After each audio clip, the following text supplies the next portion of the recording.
আসসালামু আলাইকুম, স্বাগত জানাচ্ছি আরটিভির দুপুরের সংবাদে। আপনাদের সঙ্গে আছি আমি নুসরাত জাহান রাকা। দিন যতই যাচ্ছে ততই যেন উদ্বেগ বাড়ছে হাম প্রাদুর্ভাব নিয়ে। রাজধানীর প্রতিটি হাসপাতালে বেড়েই চলছে রোগীর চাপ। মহাখালী বিশেষায়িত কোভিড হাসপাতালে রয়েছে রোগীদের উপচে পড়া ভিড়। এর মধ্যে রাজধানীর বাংলাদেশ শিশু হাসপাতাল ও আজিমপুর মাতৃসদন হাসপাতালে হাম রোগীর জন্য কোনো বেড খালি না থাকায় ভর্তি নেওয়া বন্ধ করেছে কর্তৃপক্ষ। এদিকে হাসপাতালে আসার আগে রোগীর স্বজনদের নানা ভোগান্তিতে পড়তে হচ্ছে বলে অভিযোগ করেন তারা। কোনো হাসপাতালে হামের চিকিৎসা হবে এটি না জানার কারণে এমন ভোগান্তিতে পড়তে হচ্ছে বলে জানান ভুক্তভোগীরা।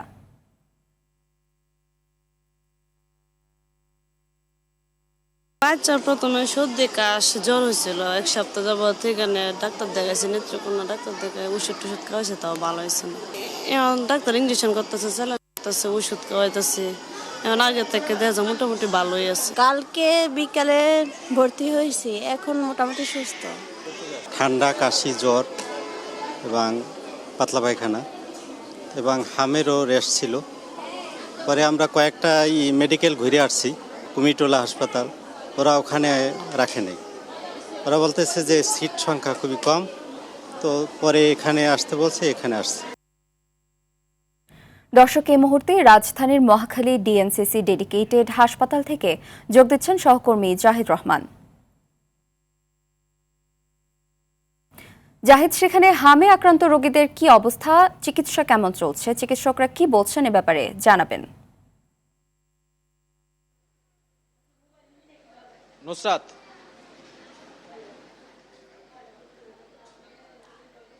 ইতিমধ্যে হাসপাতালগুলোতে আমি দেখতে পেয়েছি যে রোগীদের যে চাপ সেটি অব্যাহত রয়েছে এবং শিশুরা সেখানে যেন ভর্তি হয়েছেন, সেই শিশুগুলো ইতিমধ্যেই তারা অভিভাবকরা বিভিন্ন হাসপাতাল ঘুরে ঢাকার বাইরে যারা ছিলেন তারা কয়েকটি হাসপাতালে, স্থানীয় হাসপাতালগুলোতে চিকিৎসা নেওয়ার পরে সেখান থেকে তারা এখানে এসে ভর্তি হয়েছেন। এবং আমরা দেখতে পাচ্ছি, আমরা যে এখানে রয়েছি সংক্রমণবাদী হাসপাতালে, সেখানে দেখতে পাচ্ছেন যে রোগীরা এখানেও অনেকেই তিল ধরার ঠাঁই নেই এবং অনেকেই এখানে যে বেডগুলো রয়েছে, বেডের জায়গা না হওয়ার কারণে এখানে ফ্লোরে ইতিমধ্যে অনেকে অবস্থান করছেন এবং সেই ফ্লোরে অবস্থান করার কারণে সেখানে ফ্লোরে অবস্থান করছেন এবং ফ্লোর থেকে দেখা গেছে যে যারা ভর্তির জন্য বলছেন যে যেটুকুই হোক যেন চিকিৎসা ন্যূনতম পায়, সেই জন্য অভিভাবকরা তাদেরকে নিয়ে এখানে ভর্তি হয়েছেন এবং এখানে চিকিৎসা নিচ্ছেন এবং তারা বলছেন যে শিশুর যে অবস্থা ছিল আশঙ্কাজনক অবস্থা, সে কারণেই তাদেরকে ঢাকায় পাঠানো হয়েছে এবং সেই কারণে তারা যেটুকু সম্ভব সেই চিকিৎসাটুকু নেওয়ার জন্য তারা বলছেন। এবং চিকিৎসকদের সাথে আমরা কথা বলেছি, চিকিৎসকরা বলছেন তারা যতটুকু সম্ভব যে ধরনের চিকিৎসা দেওয়ার সেইটুকু দেওয়ার জন্য তারা সর্বোচ্চ চেষ্টা করছে এবং তারা বলছেন যারা এখান থেকে যারা চিকিৎসা নিয়েছেন এবং তারা বলছেন যে তাদের আশেপাশে যারা রয়েছেন এলাকাগুলোতে বা সেই জেলাগুলোতে তারা অনেকে আরও আক্রান্ত হয়েছেন এবং সেখানে স্থানীয় হাসপাতালগুলোতে অনেকে চিকিৎসা নিচ্ছেন। নুসরাত, ধন্যবাদ। রাজশাহী মেডিকেল কলেজ হাসপাতালে গত 24 ঘণ্টায় হাম রোগের উপসর্গ নিয়ে 2 শিশুর মৃত্যু হয়েছে। 24 ঘণ্টায় হাসপাতালে নতুন করে ভর্তি হয়েছে 20 জন। এ নিয়ে হাসপাতালে হাম উপসর্গ নিয়ে মোট শিশু ভর্তি হয়েছে 138 জন। এ নিয়ে হাসপাতালটিতে হামের উপসর্গ নিয়ে মোট 42 জন শিশু মৃত্যু হল। সোমবার বেলা 11টায় বিষয়টি নিশ্চিত করেছেন রামিক হাসপাতালের মুখপাত্র ডাক্তার শঙ্কর কে বিশ্বাস। হাসপাতালে জনবল বৃদ্ধির জন্য স্বাস্থ্য বিভাগে বরাবর চিঠি পাঠানো হচ্ছে বলেও জানান তিনি। খুলনা বিভাগের 10 জেলায় প্রতিদিনই আশঙ্কাজনকভাবে বাড়ছে হামের উপসর্গ নিয়ে ভর্তি হওয়া শিশুর রোগী সংখ্যা।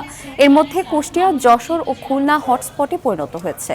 এদিকে হামের প্রাদুর্ভাব ঠেকাতে আজ দ্বিতীয় দিনের মতো দেশের 18টি জেলার 30টি ঝুঁকিপূর্ণ এলাকায় দেওয়া হচ্ছে হাম রুবেলা টিকা।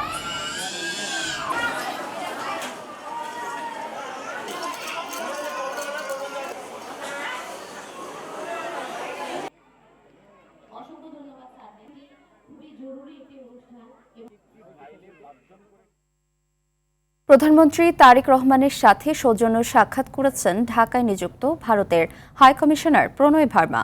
প্রধানমন্ত্রীর সচিবালয়ের দপ্তরের উভয়ের মধ্যেই সাক্ষাৎ অনুষ্ঠিত হয়েছে। এ সময় উভয় দেশের স্বার্থ সংশ্লিষ্ট বিভিন্ন বিষয়ে আলোচনা হয়। ভারত থেকে পাইপলাইনে ডিজেল আমদানি সহ দুই দেশের চলমান ইস্যুগুলো নিয়ে আলোচনা হয়েছে। বৈঠক শেষে প্রণয় ভার্মা সাংবাদিকদের কথা না বললেও প্রধানমন্ত্রীর পররাষ্ট্র উপদেষ্টা জানান, শেখ হাসিনার পর্ব শেষ, তাই ব্যক্তির সাথে নয়, নতুন সম্পর্ক হবে দু দেশের জনগণের। এ সময় আগামীকাল পররাষ্ট্রমন্ত্রী ও প্রধানমন্ত্রীর পররাষ্ট্র উপদেষ্টার ভারত সফর নিয়ে হুমায়ুন কবির বলেন, এ সফরে ভারতের পররাষ্ট্রমন্ত্রী ও নিরাপত্তা উপদেষ্টা সহ বেশ কয়েকটি বৈঠক অনুষ্ঠিত হবে। প্রেক্ষিতে একটা গুডউইল জেস্টার হিসাবে যেহেতু আমরা যাচ্ছি মানে অনরুট মানুষের, তো এই অপরচুনিটিটা মানে ইউটিলাইজ করে একটা গুডউইল জেস্টার দেখানো এবং তাদেরকে থ্যাঙ্ক করা এবং কিভাবে আগামীতে ধরেন কিছু কিক স্টার্ট করা যায় সম্পর্ক। মধ্যপ্রাচ্য জুড়ে যুদ্ধ পরিস্থিতিতে বিশ্ববাজারের জ্বালানি তেলের তীব্র সংকটের প্রভাব পড়েছে বাংলাদেশেও। কোনোভাবেই মিটছে না জ্বালানির পূর্ণ সরবরাহ, ফলে দীর্ঘ থেকে দীর্ঘতর হচ্ছে তেল পাম্পের লাইন। যদিও সরকার বলছে তেলের কোনো সংকট নেই, তবে পাম্প মালিকরা বলছেন চাহিদা মতো তেল পাচ্ছেন না তারা। রাজধানীর প্রতিটি পাম্পেই দেখা যাচ্ছে কয়েক কিলোমিটার ঘন্টার পর ঘন্টা অপেক্ষা করে তেল নিতে হচ্ছে। এতে ভোগান্তি বাড়ছে পরিবহন সংশ্লিষ্টদের।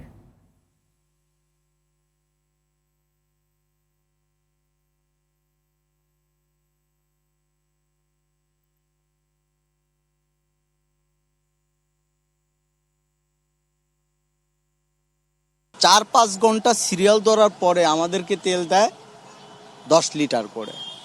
আমরা এই যে সময়গুলো নষ্ট হয়েছে, অন্য অন্য কাজগুলো কখন করব, কিভাবে করব?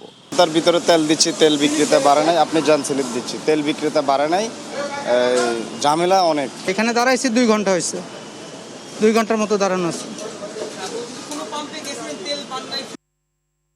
দর্শক, এই মুহূর্তে তেজগাঁও সিটি ফিলিং স্টেশন থেকে সরাসরি যোগ দিচ্ছেন সাকিবুর রহমান। সাকিব, তেল পাম্পের পরিস্থিতি কেমন দেখছেন? পাম্পগুলোতে সরবরাহ বাড়ছে কিনা জানাবেন।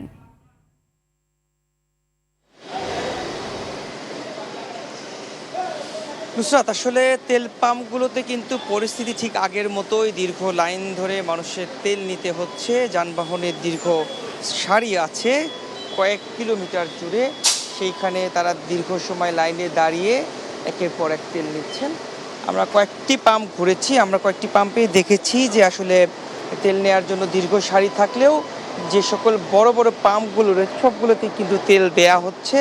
যারা গ্রাহক রয়েছেন তারাও বলছেন যে তারা তেল পাচ্ছেন, তবে তাদের যে সময়টা সেটি বেশি ব্যয় করতে হচ্ছে, অর্থাৎ 2 ঘন্টা 3 ঘন্টা 4 ঘন্টা করে অনেকের অপেক্ষা করতে হচ্ছে।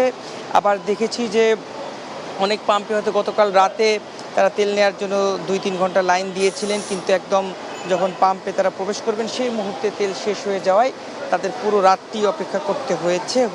পুরো রাত অপেক্ষার পরে আজ সকালে যখন পাম্পগুলোতে তেলের গাড়ি এসেছে সেখানে তেল সরবরাহ হয়েছে, তারপরে তারা তেল পাচ্ছেন।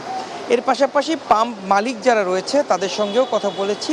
তাদের যে বক্তব্য, আসলে পাম্পগুলোতে তাদের যে চাহিদা সেই চাহিদার থেকে কিছুটা কম তেল পাওয়ার কারণে মূলত তাদের এই সমস্যার সৃষ্টি হচ্ছে।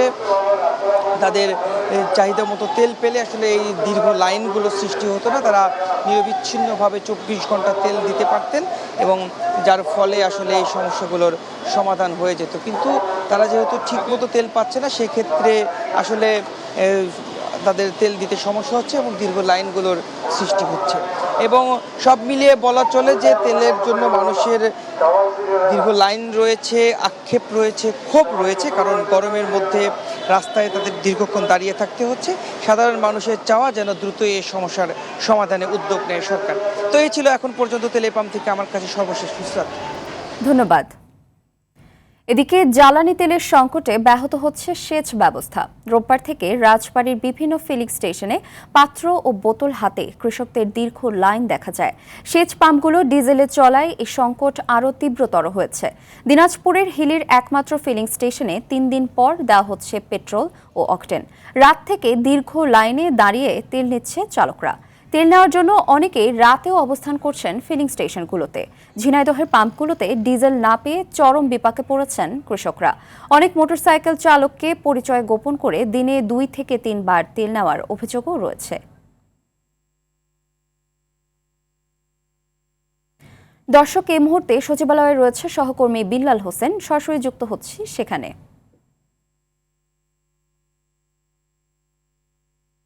বিলাল, একনেক সভার সর্বশেষ কি তথ্য রয়েছে, সেই সাথে কি বিষয় সিদ্ধান্ত হয়েছে জানাবেন।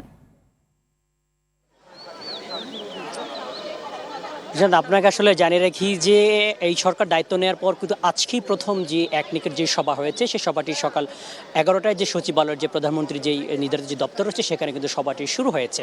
এই কিছুক্ষণ আগে কিন্তু সভাটি শেষ হয়েছে। সভা শেষে আমাদেরকে অর্থমন্ত্রী আমাদেরকে আনুষ্ঠানিক একটি ব্রিফিং করেছেন। তারা যেটি বলছেন যে আজকের সেই প্রায় 3.5 ঘন্টা ব্যাপী যে সভাতে সবচেয়ে যে জিনিসটি গুরুত্ব সহকারে তারা দেখেছেন যে বিগত আওয়ামী লীগ সরকারের আমলে যে প্রকল্পগুলো হাতে নেওয়া হয়েছিল, বিশেষ করে আজকে তারা 19টি প্রকল্প যাচাই বাছাই করেছেন। তার মধ্যে যে বেশিরভাগ প্রকল্প কিন্তু পেয়েছেন যেগুলো হচ্ছে অযাচিত প্রকল্প, যেটা আসলে কোনো অনেক প্রকল্প আসলে যিনি দেখেছেন যে প্রকল্পের আসলে কোনো প্রকার স্বচ্ছতা নেই, কারণ এগুলো আসলে একাধিকবার তার যে বাজেট সেটি কিন্তু একাধিকবার কিন্তু বৃদ্ধি করা হয়েছে।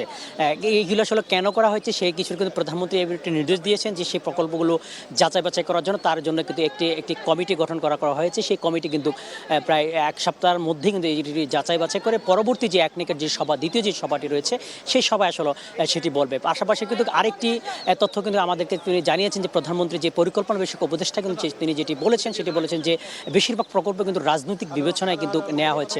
পাশাপাশি অন্তর্বর্তী সরকার আমলে যে 2-3টি প্রকল্প হাতে নেওয়া হয়েছে সেটাই কিন্তু তারা আসলে যাচাই বাছাই করার জন্য কিন্তু প্রধানমন্ত্রী নির্দেশ দিয়েছেন। আর তারা আরেকটি যেটি বলেছেন যে নতুন করে এই সরকার যখন কোনো প্রকল্প হাতে নেবে সেটি আসলে সম্ভাব্য এবং সক্ষমতা যাচাই করে কিন্তু তারা নিবে, যাতে করে এই যে প্রকল্প সরকারের জন্য কোনো বার্ডেন তৈরি না হয়। আর পাশাপাশি যে সকল প্রকল্পগুলোতে দুর্নীতি হয়েছে এই সকল প্রকল্প পুনরায় যেটাতে কোনো স্বচ্ছতা খুঁজে পাওয়া যায় বা কোনো প্রকার অস্বচ্ছতা পাওয়া যাবে না সেই সব প্রকল্পগুলো পুনরায়, অনেক প্রকল্প আছে কিন্তু শেষ হয়েছে। বিশেষ করে একটি প্রকল্পের উদাহরণ তিনি দিয়েছিলেন যে গোপালগঞ্জ যে মেন্টাল যে হাসপাতাল সেটি অনেকটাই কাজ শেষ হয়ে গেছে, সেখানে কোনো দুর্নীতি হয়েছে কিনা সে বিষয়ে কোনো যাচাই বাছাই করার জন্য প্রধানমন্ত্রী নির্দেশ দিয়েছেন। তো বলা যায় যে আজকে কিন্তু নতুন কোনো আমরা যেটু জেনেছি অসমর্থিত সূত্রে জেনেছি 4টি প্রকল্পের অনুমোদন দেওয়া হচ্ছে, কিন্তু এটি পরবর্তী ব্রিফিংয়ে আনুষ্ঠানিকভাবে আমাদেরকে সেটি জানালে আমরা বলতে পারবো কোন কোন প্রকল্পগুলো অনুমোদন দেওয়া হচ্ছে। তো এই ছিল সচিবালয় থেকে আমার কাছে সর্বশেষ। ধন্যবাদ।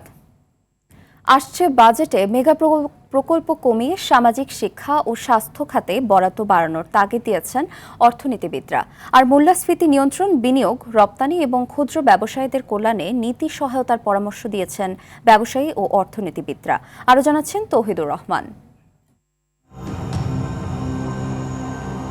গত কয়েক বছর ধরে খাদ্যপণ্যের দাম বৃদ্ধি, জ্বালানি ও পরিবহন ব্যয় এবং সরবরাহ ব্যবস্থার দুর্বলতার কারণে বাজারে অস্থিরতা দেখা গেছে। এর ফলে সৃষ্ট উচ্চ মূল্যস্ফীতির কারণে সাধারণ মানুষের জীবনযাত্রায় বড় চাপ তৈরি হয়েছে। এমন বাস্তবতায় বিএনপি সরকারের সামনে বড় চ্যালেঞ্জ হিসেবে হাজির হয়েছে মধ্যপ্রাচ্যের যুদ্ধ পরিস্থিতি। এত সব বিষয় মাথায় রেখে সব মানুষের কল্যাণে নতুন বাজেট সাজানো হচ্ছে বলে জানান অর্থমন্ত্রী সহ সরকারের কর্তা ব্যক্তিরা। বাস্তবায়ন এখনো হয়নি। 2026-27 অর্থ বছরের জন্য অর্থ মন্ত্রণালয়ের প্রাথমিক হিসেব অনুযায়ী বাজেটের সম্ভাব্য আকার হতে পারে 8,83,000 কোটি টাকা। সম্ভাব্য মোট রাজস্ব আয় ধরা হয়েছে 6,36,000 কোটি টাকা, যেখানে রাজস্ব কর 5,71,000, কর বহির্ভূত আয় ধরা হয়েছে 65,000 কোটি টাকা। এনবিআরের আদায়ের লক্ষ্য ধরা হতে পারে 5,50,000 কোটি টাকা। অর্থনীতিবিদরা বলছেন বাংলাদেশের রাজস্ব সংগ্রহ এখনও দক্ষিণ এশিয়ার অনেক দেশের তুলনায় কম। কর্মসংস্থান বৃদ্ধির ধারায় যাতে আমরা ফেরত যেতে পারি সেজন্য বিনিয়োগ, রপ্তানি এবং ক্ষুদ্র ব্যবসা, এই 3টা জায়গায় বাজেট তার সক্ষমতার ভিতর কি করতে পারে, ট্যাক্সে কোথায় এটাকে ব্যবসা বান্ধব করতে পারে সেই জায়গাটায় ফোকাস দেওয়াটাই আমার মনে হয় সবচেয়ে বড় কৌশল। সরকারের সবচেয়ে গুরুত্ব দেওয়া উচিত কর্মসংস্থান সৃষ্টির বিষয়টিতে। সামাজিক খাত বলতে মূলত আমরা শিক্ষা এবং স্বাস্থ্যকে গুরুত্ব দিচ্ছি। সম্ভাব্য বার্ষিক উন্নয়ন কর্মসূচি বা এডিপির আকার হতে পারে 2,53,000 কোটি টাকা। বিগত সরকারের সময়কালে আমরা দেখেছি প্রচুর অপচয়মূলক মেগা প্রজেক্ট নেওয়ার ফলে সরকারের প্রচুর রাজস্ব ক্ষয় হয়েছে এবং সেটা অনেক গুরুত্বপূর্ণ কাজে ব্যবহার করা যেত। আমরা আশা করব অবকাঠামোজনিত বড় আকারের মেগা প্রজেক্ট থেকে এই সরকার যেন সরে আসেন। ঘাটতি ধরা হতে পারে 2,47,000 কোটি টাকা। ঘাটতি মেটাতে অভ্যন্তরীণ উৎস থেকে 1,20,000 কোটি এবং বৈদেশিক উৎস থেকে আয় ধরা হতে পারে 1,06,000 কোটি টাকা। তবে বেসরকারি বিনিয়োগের কথা মাথায় রেখে ব্যাংক খাত থেকে ঋণ কম নেয়ার কথা বলছেন উদ্যোক্তা ও অর্থনীতিবিদরা। আমাদের যে একসময় যে প্যাকিং ক্রেডিট দেওয়া হইতো সহজ শর্তে সেটা বন্ধ হয়ে গেছে, সেটা চালু করার কথা বলবো। যেসব ফ্যাক্টরিগুলো এসএমই স্ট্রাগল করছে তাদেরকে রিলোকেট করে কমপ্লায়েন্ট ফ্যাক্টরি যেন হইতে পারে সেই সাপোর্টটা আমরা চাবো।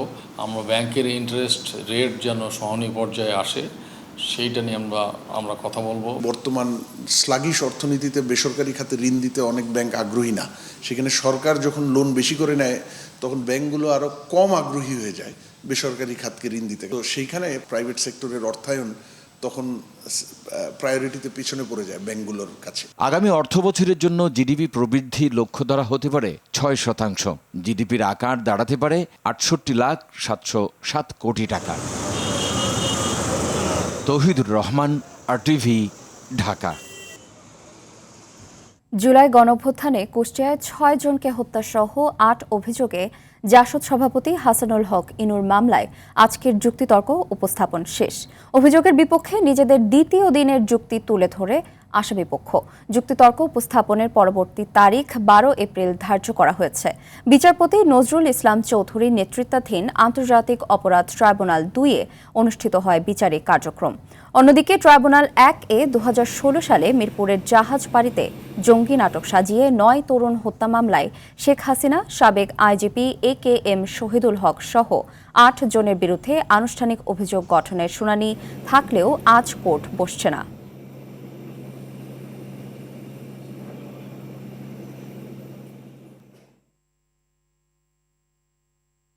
এদিকে ধর্ম অবমাননার মামলায় বাউল আবুল সরকারকে জামিন দিয়েছে হাইকোর্ট। একই সঙ্গে তাকে কোনো স্থায়ী জামিন দেওয়া হবে না জানতে চেয়ে রুলও জারি করা হয়েছে। সকালে বিচারপতি আতোয়ার রহমান ও বিচারপতি সগির হোসেনের হাইকোর্ট বেঞ্চ এই আদেশ দেয়। এর আগে গত 20 নভেম্বর রাতে মাদারীপুরে একটি গানের আসর থেকে আবুল সরকারকে আটক করে মানিকগঞ্জ ডিবি পুলিশ। তার বিরুদ্ধে করা মামলায় মানিকগঞ্জের একটি মেলার মঞ্চে গানে আল্লাহকে নিয়ে অশ্রদ্ধা ও কটূক্তিপূর্ণ মন্তব্য করার অভিযোগ আনা হয়েছে।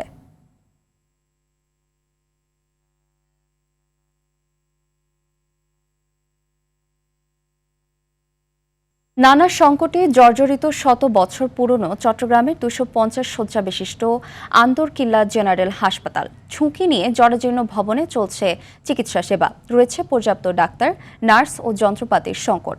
একাধিকবার অবকাঠামোগত উন্নয়ন ও সেবার মান বাড়ানোর দাবি উঠলেও নীরব সংশ্লিষ্ট কর্তৃপক্ষ। চট্টগ্রাম থেকে সাইফুল মাহমুদের পাঠানো তথ্যচিত্রে আরও জানাচ্ছেন আব্দুল হামিদ।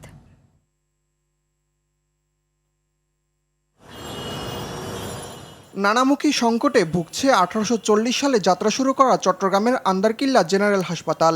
2012 সালে হাসপাতালটি 250 শয্যায় রূপান্তর করা হলেও সরকারের সঠিক নজরদারি আর অবহেলায় সেবার মান তলানিতে গিয়ে ঠেকেছে। রয়েছে ডাক্তার, নার্স সহ আধুনিক যন্ত্রপাতির তীব্র সংকট।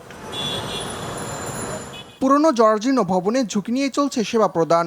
ভবনের বিভিন্ন স্থানে দেখা দিয়েছে ফাটল, ছাদ থেকে খসে পড়ছে প্লাস্টার।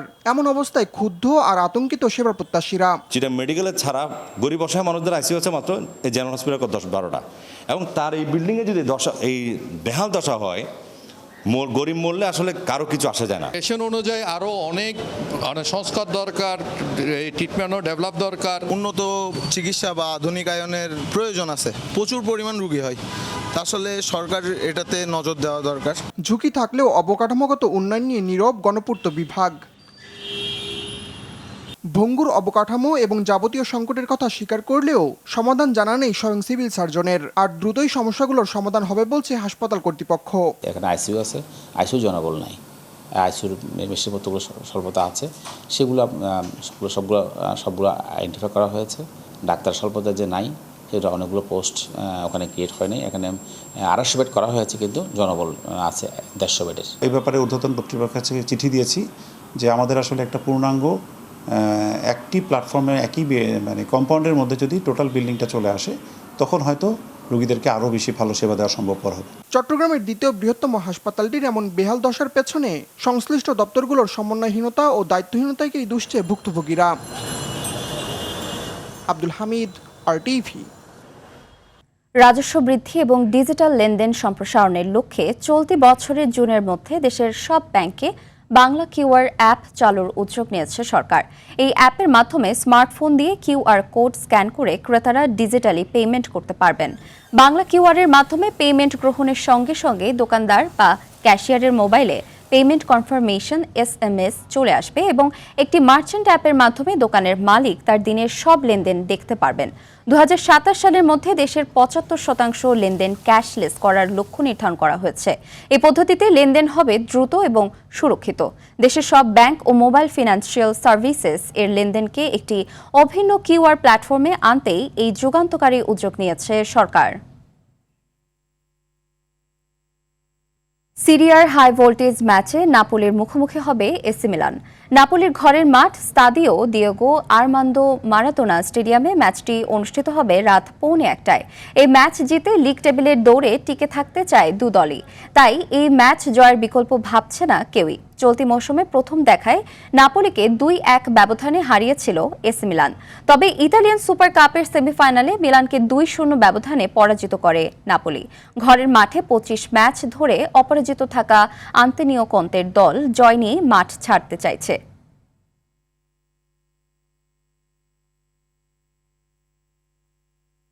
সাফ অনূর্ধ্ব 20 চ্যাম্পিয়নশিপ জয়ী দলের প্রত্যেককে 1 লাখ টাকা করে পুরস্কার দিল ক্রীড়া মন্ত্রণালয়। আন্তর্জাতিক ক্রীড়া দিবস উপলক্ষে সকালে জাতীয় ক্রীড়া পরিষদের অডিটোরিয়ামে চ্যাম্পিয়ন দলকে সংবর্ধনা দেওয়ার পাশাপাশি পূর্ব ঘোষিত আর্থিক পুরস্কার হাতে তুলে দেন যুব ও ক্রীড়া প্রতিমন্ত্রী আমিনুল হক। এ সময় ফুটবলারদের ক্রীড়া কার্ড প্রদান করা হয়, যার মাধ্যমে বিভিন্ন সুযোগ সুবিধা পাবেন তারা। তবে এটা কোনো ধরনের ক্রীড়া ভাতার অন্তর্ভুক্ত নয়।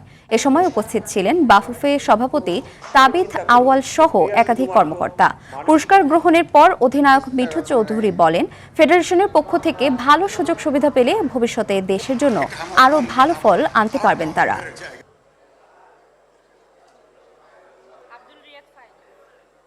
সকলের সহযোগিতার মাধ্যমেই আমরা বিশ্বাস করি যে আগামী বাংলাদেশে একটি ক্রীড়া বান্ধব শহর, ক্রীড়া বান্ধব দেশ হিসেবে, ক্রীড়া বান্ধব সমাজ হিসেবে আমরা গড়ে তুলতে পারবো সবাইকে নিয়ে ইনশাআল্লাহ। দর্শক, দুপুরের সংবাদ এ পর্যন্তই। জেলা সংবাদ বিকেল 4:45টায় দেখার আমন্ত্রণ রইল। ধন্যবাদ সবাইকে।